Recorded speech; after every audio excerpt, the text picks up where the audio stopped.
I'm here to meet two gentlemen who are conquering in Kenya's tech space that is largely dominated by multinationals and foreigners. Now, how did they make it and how did they get funding for their business? Let's find out.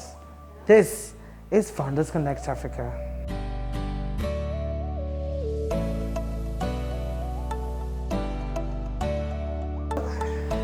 Hi, how are you? You're well? Yeah. Nice to meet you. Asante sana.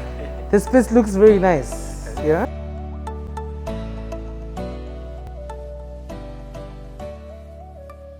How did Wowzy start? Yeah, so Wowzy is a combination of three minds, so three Kenyans. So there's myself, Brian Mogeni, and Dr. Hassan Bashir. We call it the combination of the energy of the youth and a bit of gray hair. So it's a very good combination of three people. So I'm 31, Brian is 27, Dr. Bashir is about 66. So tell us, what exactly does your tech space do? All right, so Wowzy is a platform that connects businesses and social media users. We can all see that the world is moving digital, and we saw that big opportunity. So it's a multi-sided platform, which on the one hand, any business can be able to create advertising campaigns. On the other hand, social media users, or what is typically known as influencers, are able to accept advertising gigs from brands and execute them by posting on their social media, and therefore earning from it. So to the SME, it's an opportunity to advertise in a way that is cost effective with measurable ROI. To the influencer, mostly young people, it's an opportunity to earn a bit more extra income. What influencers are you working with? Is it micro? Is it macro? Yeah. Yeah. So we have a belief in Wowzy, and the belief is everybody has influence and everybody can be an influencer. Our platform has a way of categorizing influencers from what we call nano influencers, micro, mega, meta, and even super influencers. So I can give examples of both. Yeah. I'm a nano influencer, for example. I only have my friends, family, and peers following me. Yes. But I'm influential in my sphere as a technology innovator. At the same time, you might have your Eric Omondi, for example. He's a meta influencer in our platform, so he has many followers. But then you also have what I would call super influencers. Someone like Lupita Nyong'o, who is Kenyan, but is followed by, 7-8 million people. Yeah. So each of these people in their sphere of influence are very influential. I'll give a simple example. We were working with a major energy company, and we wanted to figure out who's the most influential person when it comes to selling of engine oil. And the reality is it's your mechanic, right? The mechanic may not have many followers, but when you take your car to them, you probably just pay them after, but they're the ones who will decide which oil to put. So if Total, for example, or Shell, or BP, whatever the oil company, if they want to think about influence, they need to think about it totally differently. And these are some of the use cases that we're enabling for agencies and brands to start thinking about influence in a totally fresh and unique way. Oh, that's very interesting. I even forgot to take my coffee. Yeah. But now it's time. Like we can have a break as I wait for your other colleague to tell me more about Definitely, the yeah. business. Yeah. But Thanks for your time. Oh, hi Brian. How are you? Hey. Good. Yeah. Very important. Thank you. Very important. Very important. Thank you for having and sparing some time with me. I've seen that you've been Quite busy today. Anytime, anytime. Yeah. I recall meeting you about a year and a half, so A it's year and a good half to catch ago? up. Yes. It's good to catch up. It's good to catch up. Yeah. So I met your colleague Mike. Yes, yes, told yes. me about how you, he started a bit. Mm-hmm. So what I want to get from you is probably a bit of how the system works, the platform, Okay. and the financing bit of it. Okay. Maybe you can tell us more about how you finance, but let's start with the system. Yeah. Yeah. Yeah, real pleasure. I love the show. I think it's a great initiative. We can only drive change through creating jobs and opportunities. So I like the fact that you're supporting that. But yeah, I think to talk about Wowzy, so at the same time, we consume a lot of products on social media from people who we follow. It's a natural behavior. Where you're very similar to your friends. Yeah. You go to the same restaurants. Yes. You probably buy the same type of goods. So with Wowzy as a platform, it's a multi-sided platform that we've designed it to get rid of the pain points of influencer marketing as a channel. This is something that goes, up to the 15th century. It's existed. It's nothing new. It's how could we make it better, easier, faster for all stakeholders within. And we've built two platforms that communicate together and work together as Wowzy. On one end, we have an influencer app, which is available on Play Store to download.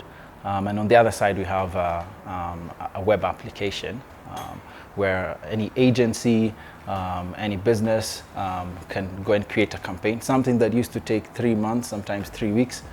Once the creative and the strategic thought of either the business owner, of either the agencies, the leads in the agency is carried out, the execution of the campaign is much, much easier. So that's what that platform does, yeah. So I met your colleague Mike. Yes, yes, told yes. me about how you started a bit. Mm-hmm. So let's go to the big question, of course, Yep. the money. Okay. We can start with how much invested in it. Yeah, so yeah, we actually started out just to the 3, tightening up our belts a bit and putting our money where our mouth is. So that's how we began. We actually delivered a product without any investment. But at the same time now, as we look to scale and double down on Kenya and grow out of the country, we've also added. There's you can, if you want to go far, you go together. You don't go alone. There's a nice mix of individuals who've supported us in our idea. And I think it's with fundraising. I think if you're fixing a big problem with a big solution, it can attract funding. Yeah, definitely. What would be your advice to young people who are planning and maybe Yeah. have ideas and want to get to a tech space that they don't know how to start? Great question. I'm extremely passionate about that and supporting youth. It's not an easy journey. What my advice would be 3 things. I think the most important thing is to start. Ideas are 10%, no matter how great it is. We're 7+ billion in this world. There's someone who's bound to be thinking like you. What really matters is the execution. That's the 90%. So start. I would also advise people to talk to people. Don't keep your idea to yourself. Don't think that this is someone's gonna steal it. Talk to a few people. It's very important. It helps you see things that you didn't see, and at the same time, you're not solving the problem for yourself. Then the last thing is complement your strength. So, back to my first point. If you want to go far, you go together. Build a team that you're aligned with values. Values are very important, and then complement each other, and then keep moving. Keep it moving.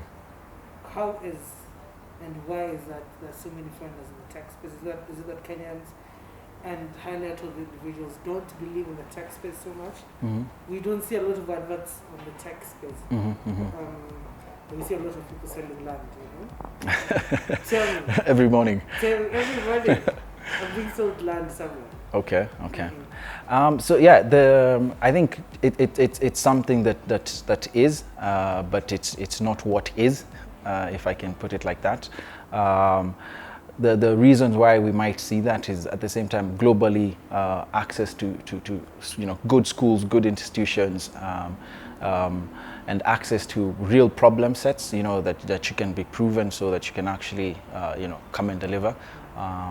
And I've also had the privilege of working with a lot of global internet companies in my past, and being exposed to this what you're referring to. And I think change begins with us. There's a lot of young, smart people here in Africa. There's actually multitudes of African startups that are growing very exponentially amidst COVID, by Africans in Kenya, in Nigeria. So it is happening. I think we need it to happen faster. And I think forums like the ones that you have for Founders Connect Africa help that, you know, help encourage the person who's at home, who's thinking about his idea. So I think that narrative is changing. There's a lot of businesses that are, and I think that's what we should actually talk about. The African businesses that are changing this world. We can quickly see what you know, a few of the African businesses such as Cellulant, such as Flutterwave in Nigeria have done. Mike told me that you're 28. Yeah, I'm turning almost 27, yeah. And you have done so much for yourself, you know? So how did you manage to have done all this for yourself? I think the last time we met you were also in a technology company. Yes. And here you are creating more ideas at your age, you know? Thank you for the kind words. I think for me it's something that started a long time ago. Yeah. I love creating value. I recall buying sweets as a 13-year-old for 100 shillings and selling them in school for 900, 800 shillings daily. And just for the fun of it, just for the love of it. As you know, as time has gone, at still at quite a young age, you know, technology was starting to pick up, and I loved technology, and I loved the opportunity to create value through technology and, you know, impact people. Sometimes you can create opportunity for someone, you know, in Eldoret or in Garissa or in Meru. And sometimes you can't meet everyone, but just the thought that you've, you know, created value for someone and added something positive to their life drives me. So I think that, you know, good mentorship, you know, being driven. I played sports when I was younger as well. Actually almost went professional. But I think football, I'm a big football fan. Aguna, I have to, you know, shout out the Arsenal fans. I know this is not the best time, but we're still representing. Yes. And I think in the early days, sports also taught me, you know, the basic things that help me today: discipline, hard work, you know, being empathetic, teamwork. And yeah, don't sit down, don't look back too much, and keep going. Yeah. Good stuff. Thank you so much. Yeah. Great, huh? Thank you so much again. That was dope. Yeah, that's dope. Yeah. Thank you That was so dope. much. That was Thank you fun. so much.